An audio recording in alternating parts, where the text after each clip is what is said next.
오늘은 이 참된 회개, 즉 거듭남의 증거들 일부를 같이 연구하도록 하겠습니다. 요한복음 3장 3절에서 5절에 예수께서 대답하여 가르치되 진실로 진실로 네게 이르노니 사람이 거듭나지 아니하면 하나님 나라를 볼 수 없느니라. 또 물과 성령으로 나지 아니하면 하나님 나라에 들어갈 수 없느니라. 밤중에 찾아온 니고데모에게 예수님께서 말씀하셨습니다. 그러면 우리가 거듭난 것을 어떻게 확인할 수 있는가? 첫 번째는 사상과 욕망이 그리스도의 뜻에 순종한다. 그랬습니다. 그때 믿음으로 말미암아 하나님의 영이 사람의 심령에 새 생명을 지어준다. 사상과 욕망은 그리스도의 뜻에 순종하게 된다. 우리는 하나님을 올바로 섬기기 위하여 성령으로 거듭나야만 한다. 이것은 우리로 하나님의 모든 요구에 절거히 자원해서 순종하게 만들 것이다. 그때 하나님의 율법이 심령에 쓰여지게 되며 우리는 그리스도와 더불어 나의 하나님이여 내가 주의 뜻 행하기를 즐겨나이다 라고 다윗이 시편 40편 8절에 말씀하였습니다. 에노의 생애를 보시면 그는 매일매일 그는 자신의 길을 버리고 그리스도의 길을 사상과 감정을 하늘의 것으로 거룩하게 하는 그리스도의 길을 따라 나아갔다. 그가 계속 자문해 본 것은 이것이 취임의 길인가 하는 것이었다. 디모데는 그의 사업에서 끊임없이 바울의 충고와 지도를 구하였다. 그는 충동에 따라 움직이지 않았고 매 발걸음마다 이것이 주의 길인가를 물으면서 깊이 숙고하고 침착하게 생각하였다. 겸손하고 간절하게 하나님의 말씀을 당부하여 그분의 뜻을 깨닫고 행하고자 하는 사람은 하나님에 대한 자신의 책임에 의문을 품지 않을 것이다. 사람이 그분의 뜻을 행하려 하면 그 가르침을 알리라고 하셨기 때문이다. 요한복음 7장 17절에 있는 말씀입니다. 경건의 비밀을 알고 싶다면 느낌이 오든 안 오든 기분이 내키든 안 내키든 명백한 진리의 말씀을 따라야 한다. 이것이 곧 하나님께 택감을 받아 구원에 이르는 품성이다. 부모를 사랑하는 자녀는 부모님께 순종하기를 좋아한다. 사도 요한은 사랑을 충분히 다룬 그의 편지에서 말하기를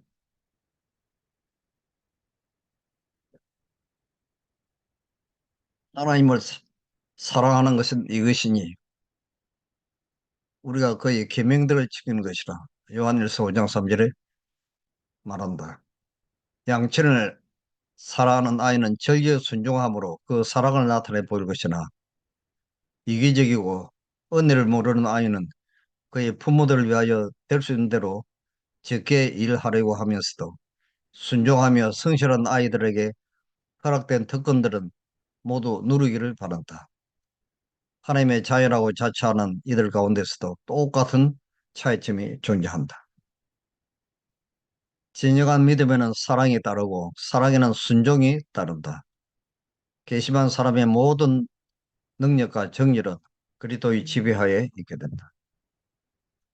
그리스도께서 가르치신 의는 하나님께서 계시하신 뜻에 마음과 생애를 일치시키는 것이다. 죄된 사람은 하나님을 믿고 하나님과 살아있는 연락을 유지할 때만 어려워질 수 있다. 생명적인 관계죠. 자, 하나님의 말씀을 온전히 순종하는 길 외에는 안전이 없다. 하나님의 모든 약속들은 믿음과 순종을 조건으로 주어져 있으며 하나님의 명령에 순응하지 않으면 순종하지 않냐면 우리에게는 성경에 제시된 수많은 약속들이 성취되지 않을 것이다. 우리는 일시적인 감정을 따르거나 사람들의 판단을 의지하지 말고 계시된 하나님의 뜻을 바라보고 우리 주위의 환경이 어떠하든 상관하지 않고 하나님의 명확한 계명을 따라 행할 것이다. 그 결과는 하나님께서 책임지실 것이다. 만일 우리가 자신의 범죄를 회개하고 그리스도를 생명을 주시는 분으로 받아들이면 우리는 그분과 하나가 되고 우리의 뜻은 하나님의 뜻과 일치하게 된다. 우리는 영원한 그리스도의 생명을 받게 된다. 우리는 그리스도의 생명을 받아들임으로 하나님께로부터 영생을 받게 된다. 자, 두 번째는 거듭난 증거는 예수님께서 우리 생활의 중심이 됩니다. 그리고 이심을 가진 자도 또 너그러운 행동을 할 수가 있다. 그러면 우리가 어떤 편에 속하 있다는 것을 어떠한 방법으로 판단할 수 있을까? 누가 마음을 지배하는가? 우리의 생각이 누구에게 있는가? 우리가 누구에 대하여 말하기를 좋아하는가? 우리의 가장 열정적인 애정과 우리의 최대의 정령을 누가 지배하고 있는가 하는 것입니다. 베들레헴의 목자들을 경우를 보시겠습니다. 소년 다윗이 양을 쳤던 들에서 목자들이 밤을 지새우며 여전히 양을 지키고 있었다. 그들은 고요한 시간에 약속된 구세주에 대하여 서로 이야기하며 다윗의 보좌에 즉위하실 왕께서 오시기를 기도하였다. 거듭난 사람의 생활은 예수님에 대해서 이야기하는 것을 좋아하죠. 내가 그분을 얼마나 간절히 필요로 하는지를 발견하게 될 때, 그분께서 나에게 구원을 제공해 주신 것을 발견하게 될 때, 그러고 나서 그분께서 이미 나에게 엄청난 선물을 제공해 줬다는 믿음을 붙잡기 시작할 때, 나는 갑자기 그분을 너무나 많이 사랑하게 되고, 그분을 결코 놓치고 싶지 않게 된다. 영적인 연합이 이루어지고, 나는 그분에 대해서 읽고 싶고, 그분에 대해서 또 이야기하고 싶고, 그분에 대해서 생각하고 싶어지는 나 자신을 발견하게 된다. 우리들은 주인과 함께 거하는 것이다. 이것이 거듭남이고 성화의 일부분인 것이다. 우리가 그리스도께 속한 사람이라면 우리의 생각은 그에게 있을 것이요. 그를 생각함이 우리의 가장 즐거움이 될 것이다. 그리고 우리의 모든 소유와 우리의 몸을 다 그에게 바치게 될 것이다. 우리는 그의 형상을 입고 그의 정신을 나타내며 그의 뜻을 행하여 범사에 그를 기쁘시게 하기를 원할 것이다.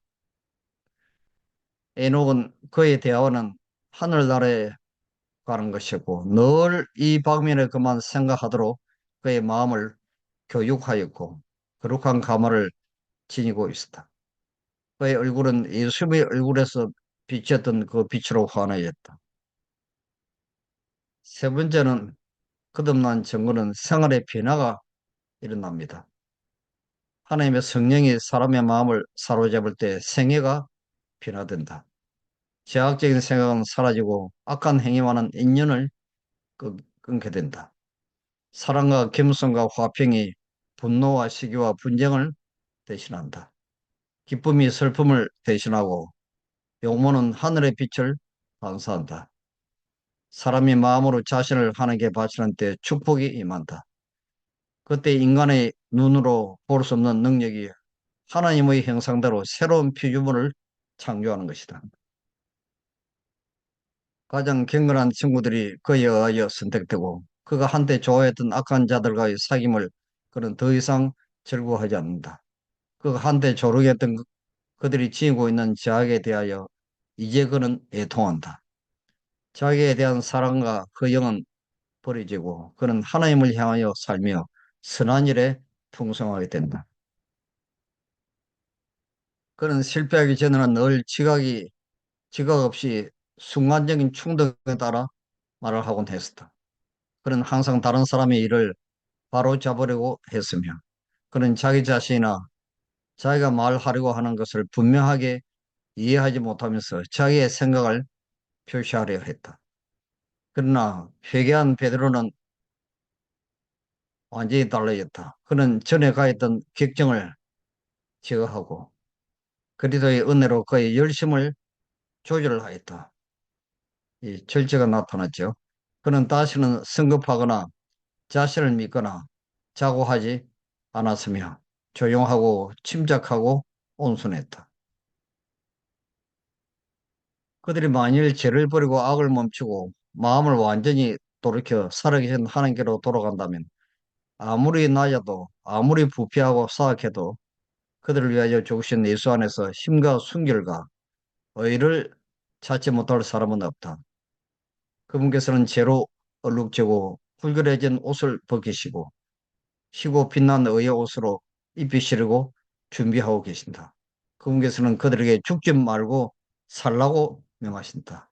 자, 여기 존 버년의 생애를 보시겠습니다. 영국의 소도시 베포드에서 수성공의 아들로 태어난 존 버년은 술 주정뱅이요 사회에서 버림받은 당자처럼 살아오다가 어느 날 자신의 무가치함과 절망적인 죄인임을 깨닫고 예수님의 품으로 돌아와 새로운 삶을 살게 된다. 그 신실한 그리스도인 아내를 만나서 완전히 생애가 변화가 일어납니다. 그는 죄된 생애로부터 새로운 인생의 방향으로 전환했으며 하나님께 양심적인 관계를 유지하고 하나님께서 그를 위해 해야 할 한 가지 일을 가지고 계시며 성취해야 할 한 가지 사명을 가지고 계신다는 새로운 확신을 깨닫게 되었다. 그 결과는 무엇이었던가? 그것은 마치 긴 겨울 동안 동면된 상태에서 폐쇄되어 있던 거칠고 털이 달린 둥근 뿌리가 따뜻한 태양과 하늘로부터 대지를 축축이 적시는 비를 맞고 따뜻하고 포근한 토양 속으로 발화하여 껍질을 벗고 아름답고 향기로운 생명이 넘치는 백합의 생애가 피어난 것과 같은 그와 같이 마비되고 술에 취해 있던 번연의 지능은 변화되었다. 그 자신과 이웃 사람들이 불가능하게 생각했던 그의 지력과 능력들이 그에게 그러한 발달을 가해다 준 것이다. 그는 이제 꿈을 꾸게 되었고 이상을 보게 되었다. 무슨 꿈과 무슨 이상이었던가. 그는 그것을 문학적인 문체로 오늘날 수많은 사람들이 연구하는 단순하고 아름답고 감동적인 언어로 번역한 철로 역정의 책을 기록했습니다.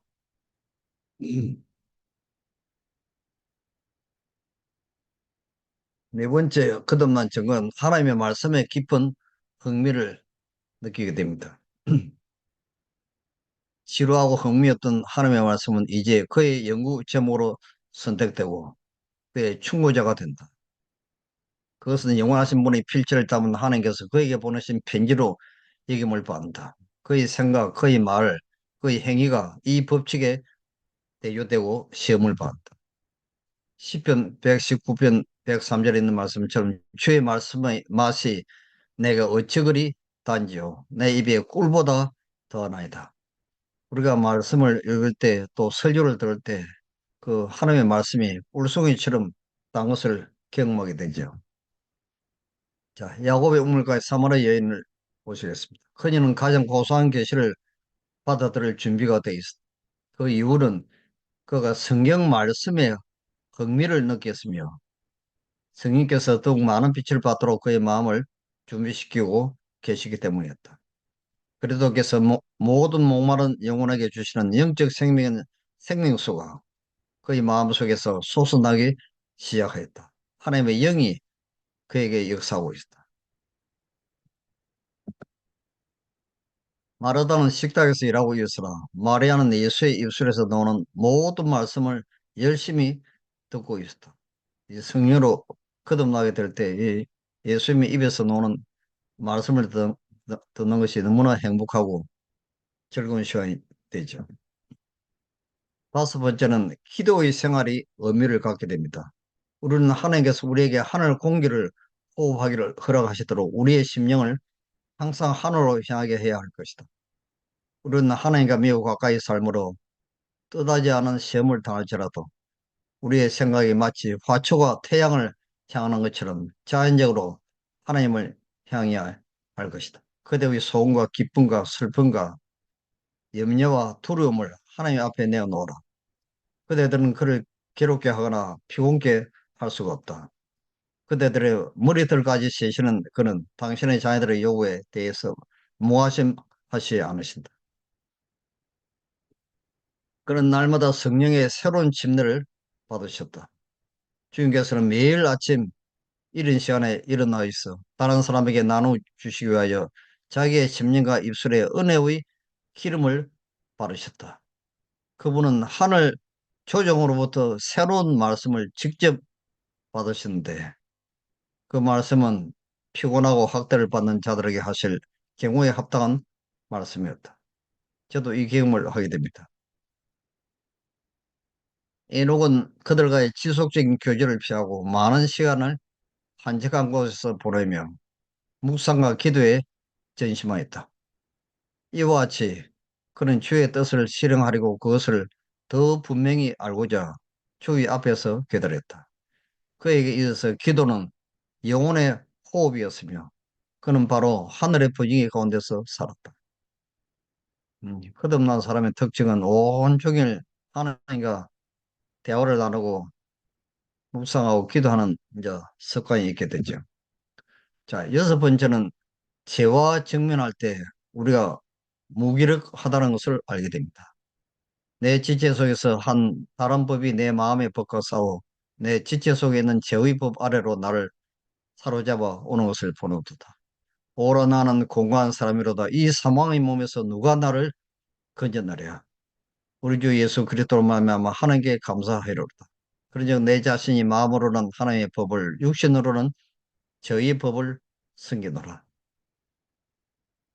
자기가 죄를 이길 수 없다는 것을 알게 되고 계명을 순종할 수 없다는 것을 알게 되죠. 그래서 이런 절규가 나오는 것입니다. 우리는 우리가 빠진 죄의 구렁텅이에서 우리 자신의 힘으로 피해 나올 수가 없다. 우리의 마음은 악한데 우리가 그것을 고칠 수가 없다. 누가 깨끗한 것을 더러운 가운데서 낼 수 있으리까 하나도 없나이다. 육신의 생각은 하나님과 원수가 되나니 이는 하나님의 법에 굴복지 아니할 뿐 아니라 할 수도 없습니다. 그래서 일곱 번째는 날이 갈수록 나 자신의 부족을 더욱더 깊이 느끼게 됩니다. 그대가 예수께로 더 가까이 갈수록 그대의 허물이 그대의 눈에 더 많이 드러나 보일 것이니 이는 대개 이는 그가 그대의 시력이 더욱 밝아져서 그대의 불완전한 것이 예수의 완전하신 품성에 대조되어 더욱 뚜렷이 나타나 보이게 되는 까닭이다. 이것은 사단의 미혹이 그 힘을 잃어버리고 그 대신에 하나님의 성령에 생겨 있는 감화가 그들을 각성시키고 있는 증거이다.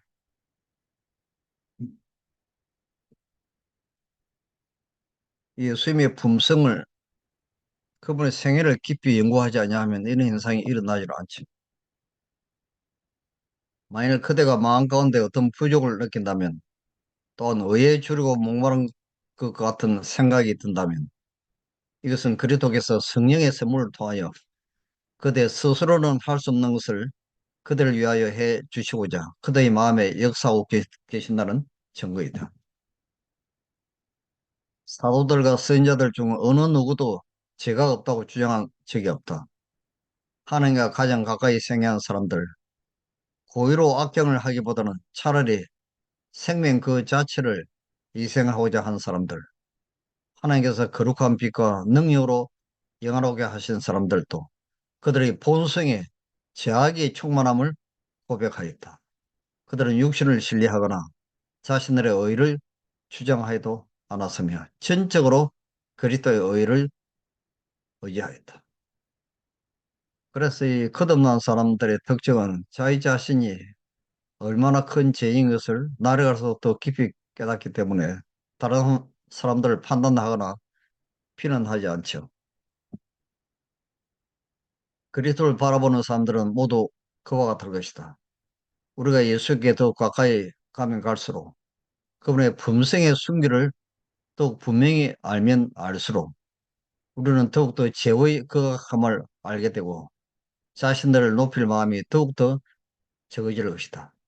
하나님을 향한 계속적인 영혼의 발돋움, 계속적이며 열렬한 죄에 대한 마음을 찢는 회개와 그분 앞에 마음을 겸비하게 하는 일이 있을 것이다. 그래서 진정으로 이제 거듭난 사람의 특징은 자기 자신이 얼마나 큰 죄인 것을 더 깊이 깨닫기 때문에 항상 나보다 다른 사람들을 더 낮게 여기고 나는 어렵고 다른 사람들은 믿음 없는 것으로 바라보지 않죠. 그 다음에 여덟 번째는 마음속에 평화가 있습니다. 환경을 초월하는 평화가 있죠. 그리스도 예수 안에서 새로 시험을 받은 자는 성령의 열매인 사랑과 희락과 화평과 오래 참과 자비와 양성과 충성과 온유와 절제를 맺을 것이다. 요한복음 4장 27절에는 평안을 너희에게 끼쳐놓으니 곧 나의 평안을 너희에게 주노라. 내가 너희에게 주는 것은 세상에 주는 것 같지 아니하니라. 너희는 마음에 근심도 말고 두려워하지도 말라. 그래서 이 그동안 그동안 사람의 마음속에는 예수님이 계시기 때문에 환경을 초월하는 조용한 평화가 있습니다. 그분은 먼저 진리의 성령으로 마음 가운데 거하시는 바 그리하여 보혜사가 되신다. 진리 가운데는 위안과 평화가 있으나 거짓 속에서는 참된 평화와 위안을 찾을 수가 없다. 그대들의 의지를 그리스도의 의지에 복종시킬 때 평화와 안식이 그대에게 깃들 것이다. 그때는 그리스도의 사랑이 마음을 지배하고 모든 행동의 숨은 동기가 후죽게 사로잡히게 될 것이다. 이 불안이 일어나는 것은 자기를 사랑하기 때문이다. 그랬습니다. 우리 마음에 이제 불안, 초조, 이 우울증 이런 것들은 이 자기를 사랑하기 때문에 마음이 불안해진다는 것입니다. 우리가 위로부터 거듭날 때 예수님의 마음, 곧 우리가 구원을 받을 수 있도록 자신을 겸비하게 하도록 이끈 마음과 똑같은 마음이 우리에게 있을 것이다. 그때야 우리는 가장 높은 지위를 구하지 않게 될 것이다. 우리는 예수의 발 아래 앉아서 그를 배우려 할 것이다. 우리의 사업의 가치는 과시하거나 유명하게 되거나 자신의 능력으로 활동하고 열성을 내는 데 있지 않다는 것을 우리는 알게 될 것이다. 그다음 마지막으로 그리스도인은 증거하기를 좋아합니다.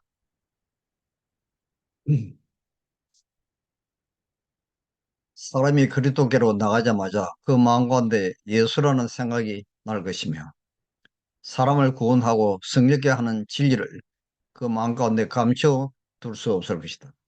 만약 우리가 그리스도의 의를 입듯 하고 그 내재적 신으로 말미암은 기쁨이 우리 속에 충만해질 것 같으면 우리는 잠잠할 수 없을 것이다. 우리가 주의 선하심을 맛보 알았을진데 우리는 무엇을 말할 것이 있을 것이다. 우리는 빌립이 구주를 만나 보았을 때와 같이 다른 사람을 구주께로 인도할 것이다.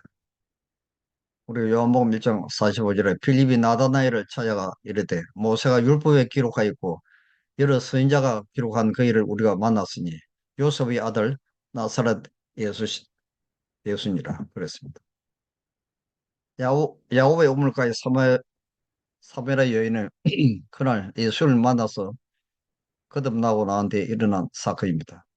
여자가 물동이를 버려두고 동네에 들어가서 사람들에게 이르되 나의 행한 모든 일을 내게 말한 사람을 와보라. 이는 그리스도가 아니냐 하니 저희가 동네에서 나와 예수께로 나오더라. 요한복음 4장 28절에서 30절에 있는 말씀. 사마리아 여자는 구주를 발견하자마자 다른 사람들을 예수 앞으로 이끌고 나왔다. 그 여자는 자신이 예수의 제자들보다 더욱 능률적인 선교사임을 증명하였다. 그러나 그들이 멸시하던 그 여인을 통하여 온 동네가 구주의 말씀을 들으러 나왔다. 그 여자는 그 빛을 적시로 자기 불황민들에게 전하였다.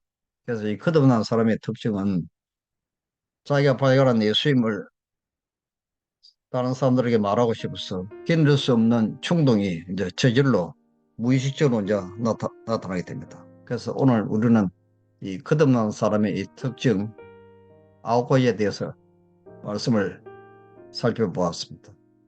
다음에는 두 번째 또 거듭난 사람의 특징에 대해서 연구하도록 하겠습니다. 기도와 마치겠습니다. 하늘에 계시는 아버지, 오늘도 우리는 성경과 영감의 말씀을 통하여 거듭난 사람의 특징들을 자세히 또 연구했습니다. 이 시간 성령으로 우리 마음을 살피게 도와주시고, 과연 오늘 예수님이 재림하신다 할지라도 내가 하늘에서 살 수 있는 적합한 품성으로 준비되어 있는지 우리 자신을 살피는 거룩한 기도의 시간이 되기를 간절히 사모합니다. 이 모든 말씀을 귀하신 예수님 이름으로 간절히 비옵나이다. 아멘.